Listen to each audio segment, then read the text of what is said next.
Bom, a partir de agora, a gente segue com a nossa série de sabatinas com os candidatos à Prefeitura de Goiânia. As datas das entrevistas foram definidas por sorteio. Quem participa hoje conosco é o candidato Elias Vaz, do Partido Socialista Brasileiro, PSB.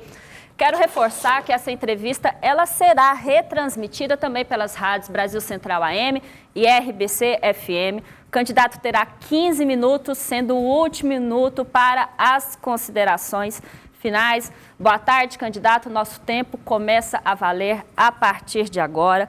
Eu quero começar te perguntando, então, que o senhor iniciou sua vida pública, né, lá nos anos 2000, no auge do transporte alternativo de vans, já acumulou 5 mandatos por vereador em Goiânia e hoje, 20 anos depois, o transporte público continua um problema aqui para a nossa capital. O senhor considera que falhou nessa questão do transporte, pois o cidadão pouco vê melhoras no transporte público da cidade? Bom dia. Não falhei porque eu nunca fui prefeito de Goiânia. Agora que eu vou ser prefeito, eu vou resolver o problema do transporte. Qual que é o problema do transporte? O problema do transporte hoje, primeiro, é a omissão do poder público, né? Se a gente for olhar bem, o que acontece é que tanto os prefeitos, né, que sejam do entorno, seja o próprio prefeito de Goiânia, o próprio governador, historicamente tem sido omisso para resolver o problema do transporte. Então, a primeira coisa é que nós temos que enfrentar esse problema como uma questão de política pública. E a nossa proposta é muito clara, é muito transparente, né? Nós queremos mudar o contrato, né? Então a nossa proposta é mudar o contrato hoje com as empresas, deixar de fazer com que o problema do transporte seja um problema entre empresas e a população. Nós vamos mudar o contrato no seguinte termo. Primeiro, quem vai controlar o caixa daquilo que é arrecadado é o poder público. Não vão ser as empresas. Vamos acabar com essa história de caixa preta do transporte. Segundo, que o pagamento para as empresas não vão ser mais em função da quantidade de passageiros. Porque isso é que faz com que as empresas preferem andar com os ônibus entupidos de gente, porque quanto mais gente, mais é interessante para eles. Nós vamos pagar por quilômetro rodado. Aí as empresas, a proporcionalidade vai ser diferente. Quanto melhor o serviço, mais elas vão ganhar. Então, nós vamos vincular, né, uma situação totalmente distinta do que tem hoje. Nós vamos forçar as empresas a prestar um bom serviço para a população.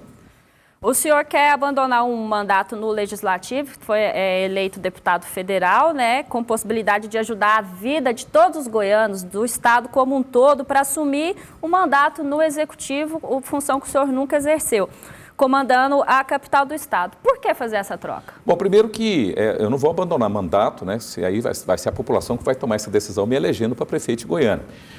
E segundo que nós precisamos analisar que não é possível você ser candidato a prefeito, não sendo deputado, em função da gente não ter uma coincidência de eleições. O grande problema do Brasil é que nós temos que parar com essa história de 2 anos ter eleição. Nós precisávamos ter eleição tudo junto, de vereador, prefeito, deputado estadual, federal, presidente da República, governador, porque a gente acaba com a situação. Infelizmente, a situação hoje há essa divisão. Como há essa divisão, isso não acontece só comigo, acontece com vários candidatos, né, que, na verdade, são obrigados a serem candidatos tendo um mandato. Então, eu quero só dizer que o meu partido tem defendido, inclusive, a coincidência do calendário eleitoral para que a gente possa, inclusive, evitar esse tipo de situação. Bom, qual que vai ser a sua primeira ação no dia 1º de janeiro, né, do ano seguinte, né? O senhor eleito prefeito de Goiânia, empossado, diplomado. Qual que é a primeira ação que a sua canetinha vai assinar? Bom, primeiro, na própria formação do governo. Nós não vamos executar aquela velha política da política do toma lá da cá, que é fazer um loteamento, né, da estrutura pública em troca de acordos políticos, inclusive futuros eleitorais para governador, tudo. Nós não vamos fazer dessa forma. Então, a primeira questão já vai ser na composição de governo, nós vamos colocar pessoas que sejam técnicas e que sejam honestas. O que é um secretariado técnico? O secretariado técnico é o secretariado que entende de cada assunto. O que não pode é você pegar, por exemplo, colocar alguém na SMT que não sabe nada de trânsito, colocar alguém na saúde que não sabe nada de gestão de saúde. Então, o que você não pode fazer é o que historicamente a gente tem visto na política brasileira. brasileira. Então, primeira coisa é essa. Segundo, é que nós vamos tomar algumas medidas concretas, principalmente com relação à saúde. Porque um grande desafio que nós temos hoje é enfrentar essa situação das filas que encarecem, né, o sistema e são desumanas. Porque quanto mais tempo você demora para tratar uma pessoa que tem um determinado problema de saúde, é mais difícil a cura, portanto é desumano, e você também acaba encarecendo porque a cura fica mais cara na medida que o problema se agrava. Candidato, o senhor é um crítico do governo Bolsonaro, né? O senhor mesmo já falou que o que, o que tem que ser elogiado se elogia, sim, o que tem que ser criticado se critica, mas eu percebo aí uma coincidência nas falas do senhor, que lá na eleição do Bolsonaro também ele falou que ia fazer um ministério técnico e tal, isso não se comprovou. Como que a população pode acreditar, então, que o senhor vai executar esse secretariado técnico? Bom, primeiro você tem que olhar o histórico da pessoa, né? Eu, por exemplo, fui 18 anos vereador em Goiânia e quando eu falo, por exemplo, que eu vou combater a corrupção, né, eu combati durante 18 anos. Agora, me mostra qual a denúncia que o presidente Bolsonaro fez nos 28 anos que ele foi deputado federal. Eu não conheço uma denúncia que ele fez de corrupção. Então, eu, particularmente, quando eu falo que vou combater, a minha vida mostra isso. É só citar alguns casos. O caso do Mutirama, né, foi eu que denunciei. O caso do supersalário da Comurg, foi eu que denunciei. O caso da roubo da merenda, foi eu, aqui em Goiânia, foi eu que denunciei. Então, assim, a questão das ambulâncias do SAMU, né, que superfaturadas, a questão da manutenção, foi eu que denunciei. Quer dizer, se eu for falar aqui as várias denúncias que eu fiz durante todos esses 18 anos, não vai dar tempo da nossa entrevista. Então, quando eu falo que vou combater a corrupção, eu tenho um histórico meu que prova isso, né? Então, quando eu falo que eu não entro na política toma lá da cá, o meu histórico demonstra isso. Eu nunca negociei cargo em estrutura de prefeitura em troca do meu posicionamento político na Câmara Municipal. Nunca fiz isso. Quer dizer, porque eu sou radicalmente contra essa posição. E é assim que eu serei prefeito de Goiânia, com toda essa coerência que fui, inclusive, no Congresso Nacional.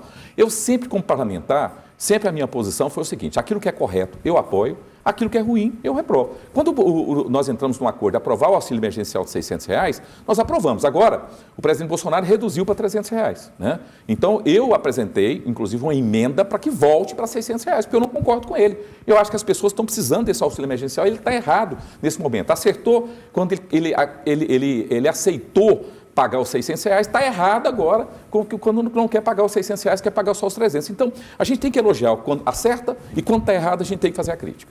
Candidato, entrando então no seu plano de governo, né? O senhor abre lá o seu plano falando sobre gestão criativa, depois o senhor fala sobre economia criativa e na sequência fala sobre cidade criativa. Os problemas de Goiânia serão resolvidos na sua gestão com criatividade? Sim, vou dar um exemplo aqui para as pessoas entenderem o que é uma gestão criativa. Nós estamos com um grande problema no ano que vem, que é um problema do impacto que nós vamos ter, visto o que foi provocado por esse problema sanitário, que é a Covid, né, que é um problema do reflexo econômico. Então, nós temos um problema que nós precisamos gerar emprego e renda, né? Então, além da gente querer fazer, por exemplo, uma parceria com o Sistema S, para entrar na questão de formação profissional, nós temos também a questão, que é um exemplo de cidade criativa, nós queremos aproveitar os espaços vazios que tem em Goiânia, os lotes vagos, são muitos, são milhares de lotes vagos que nós temos em Goiânia, que encarece a cidade. Eu entrei com esse projeto, inclusive o atual prefeito, infelizmente, vetou. O que meu projeto fala? Vamos aproveitar essas áreas para fazer a produção de alimento orgânico, que não usa agrotóxico. Quer dizer, nós podemos fazer um programa fantástico, né? Fazer um incentivo fiscal, em vez de a alíquota de ITU, que é cara, pagar a alíquota de IPTU, então nós vamos dar um incentivo fiscal para gerar emprego e renda. Isso é uma forma criativa, quer dizer, você passa a transformar um problema que é esses lotes vagos, que estão sujos, que servem para, às vezes, marginais usarem para promover seus delitos, né? A questão de saúde pública, e você transforma essas áreas numa solução criativa de geração de emprego e renda. Esse é um exemplo que a gente vai aplicar aqui na cidade.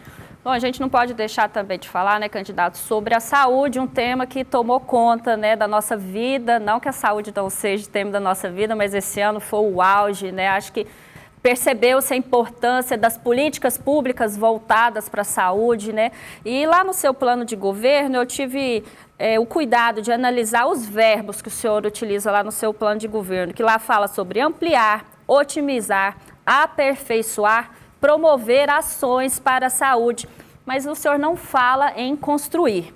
Goiânia não precisa de mais CAIs, até mesmo um hospital municipal, UBSs. A capital tem mais de 600 bairros e certamente não são todos que são cobertos pelas unidades de saúde. Bom, se você observou bem o nosso plano de governo, ele começa dizendo que nós estamos, inclusive, fazendo adaptações durante a campanha, porque nós abrimos uma série de discussões, inclusive criamos uma específica sobre a questão da saúde.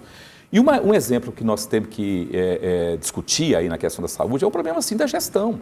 A gestão é um negócio sério. Eu posso citar aqui, quando eu fui membro da Comissão Especial de Inquérito da SEI, da Saúde, na Câmara Municipal, onde a gente chegou lá no almoxarifado, identificamos lá 10 aparelhos de raio-x na caixa, zeros, que nunca tinham sido utilizados, estavam há 2 anos ali, e naquele período de 2 anos a Prefeitura alugou esses equipamentos de uma empresa.